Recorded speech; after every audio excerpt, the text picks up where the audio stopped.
We get the great honor to go over and recognize Rachel DeRuby today as she signs her NLI, that's National Letter of Intent, to go play soccer for Liberty University down in Virginia, which it's a phenomenal university. It's a phenomenal place to play. The other thing that's just absolutely incredible is the fact that where Rachel's coming from, such a small school, and from an area not really known for having a massive amount of recruits coming out of as far as women's soccer or men's soccer goes, it's an incredible opportunity for her as well to help lift up the spirits of other people who are hoping to maybe pursue that in the future as well for Division I or Division II.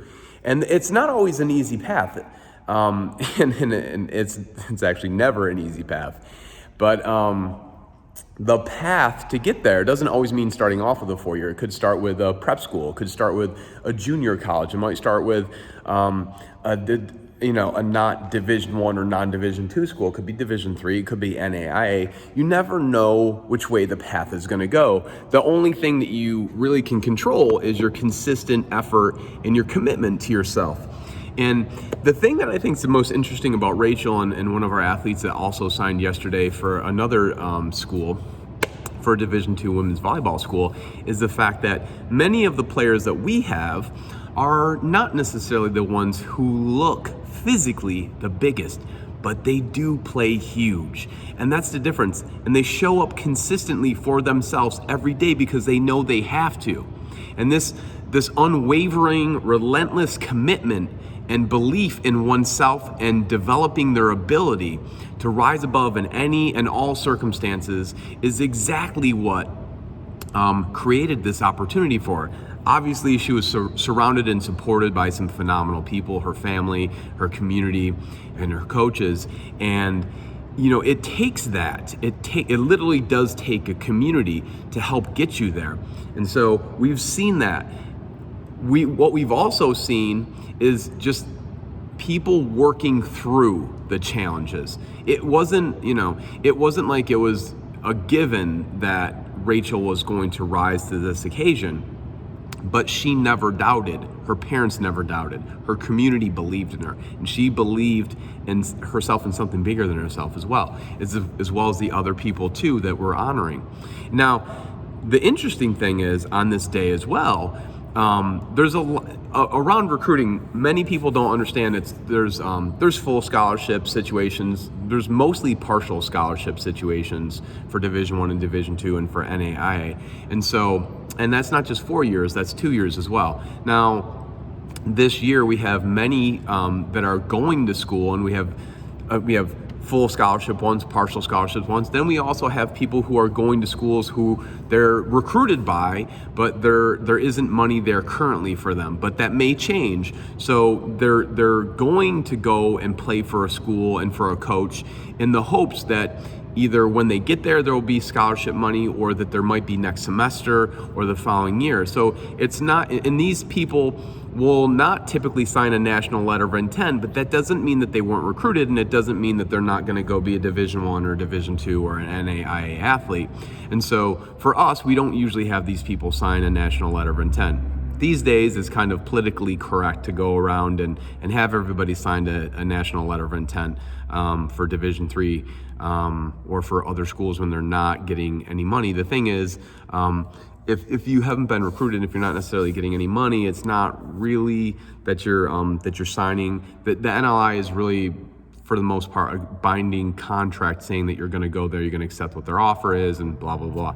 So there's a lot of confusion around that. So just because you're not signing an NLI doesn't mean that you're not going to a Division I, Division II, or NAIA school that you're recruited to go to. It just means right now you're not currently going to be receiving any money. But that doesn't necessarily, there's many players that are non-scholarship players as far as like the athletic side goes. So there's a lot of confusion around that whole thing.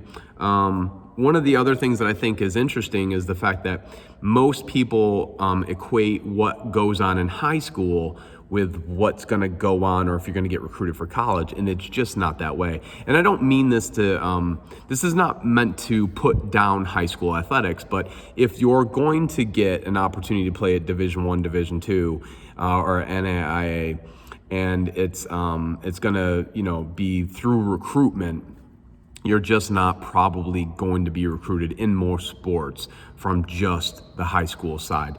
You're going to get that typically on the travel side. You're going to get that by showing up to their camps. You're going to get that to showing up at showcases and combines and things of that nature. You're going to have to pursue them probably a little bit more at first than they pursue you. You're going to have to manage that as almost like and nourish it as a relationship. And it's very tricky because of the rules with the NCAA, and they mean to help you, but because they don't want you to be taken advantage of, but at the same time, it does slow down your ability to promote yourself, to market yourself. It's kind of restrictive. Again, it's meant to help you, but it does kind of hinder the process a little bit. So keep in mind, if you want to be like Rachel, if you want to be like the others that we've had help get to that level, it means that sometimes you don't sign a national letter of intent, that sometimes you're a preferred walk-on, that sometimes you have a spot on the team necessarily, but you're not signing an NLI. And it also means that if you decide you want to go to a Division III school, there's nothing wrong with that, and you can say, hey, listen, I'm verbally committing to that school. There's nothing wrong with that, but there's no national letter of intent really for that. That's something that's new where everybody's getting recognized, and there's nothing wrong with that, but it's confusing because it's not for the same purpose that it was before. That wasn't necessarily for recognition. That was a contract situation. So it's like when somebody signs a contract with a professional team, it's like, it's exciting, and at the same time, it's almost as much about the excitement for the fans. So like, if you're going to say you're committed to someplace, there's nothing wrong with that. But just it's confusing, and it's very confusing for the people too, because we hear people all the time, oh, they're getting scholarships for a Division III school. You're not. You can't. It's actually illegal. So that you're just not. Just be honest with wherever you are. It's completely fine. The bottom line is, if you really want to be a Division I, Division II, or an NAIA athlete, it's about you. It's not about what other people see. It's not what other people think. If that's what you're doing it for, it's not going to last, right? That's not a powerful enough why for most people. That's a pretty weak one. The why has to come from the inside. That's why we talk about the 6 basic human needs. We talk about certainty, we talk about variety, we talk about significance, growth, connection, contribution. If that why for that is not coming from within, when you get to Division I, Division II, NAIA, that caliber, that level, it's just not going to be enough. When push comes to shove, you're going to get knocked down. You're going to decide to not get back up or to go another way. It's just too difficult. And so, with that being said, part of this is a recognition of the beginning of something. It's the end of the work that got you there. Now it's the work that needs to begin and increase in order to make sure that you're ready to be there and perform for the coach, for yourself, and especially at Liberty, for something bigger than yourself, bigger than your team. You're representing an idea by being at a school like Liberty. And so we wish Rachel all the luck. We will be here every step of the way, and just so proud of her and her family and everybody that stayed committed, the people that stayed by her side and kept believing even when others didn't recognize her progress and her skill and her worth. They didn't recognize her value. And because of that judgment, just because somebody's small or because somebody looks a particular way or whatever, and it's just like, man, you missed it. It's a great lesson too, because we miss things because we catch them at the wrong moments, or we catch them through our own perceptions, and we're just not aware of what we're seeing. There's a difference between a high school athlete. There's nothing wrong with high school greatness. There's high school greatness, and then there's the potential to be great at the next level, and it's a different kind of thing. It doesn't even look the same. And it's a beautiful thing when you get to see somebody that has been so faithful to their dreams and they've committed themselves, and they finally get the opportunity to stand up and say, I did it, we did it, and the dream continues.